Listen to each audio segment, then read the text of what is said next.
Hello guys, ito ang kanyang nyo kasi malapit nang matapos yung kanyang dito sa Hong Kong. Ito, naghahanap kami ng agency. May agency na ni-repair dito. Ito. Tapos, yan. Yung hinanap namin, katakot lang pala sila ng simbahan.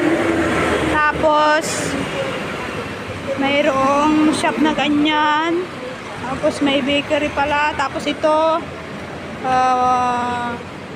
bakanting shop.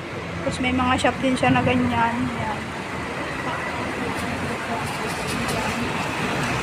Ito lang, MTR exit B3 pala ang niya. Ayan kami kasi kailangan kong makahanap ng aking bagong amo guys. Eh malapit na akong umuwi ng Pilipinas. Kaya ito, naghahanap kami. Kaya ito naman ang ginano naming agency nga ni-refer sa akin ng isa kong friend. Kaya tingnan namin kung makakakuha kami dito ng bagong amo na mabait. At dito na tayo magtatagal. Ayan. Kaya ito, kasama ko yung friend ko. Nagpibideo din siya. Kaya ayan guys. Yan lang guys. So, sana nga makakuha na nga kami.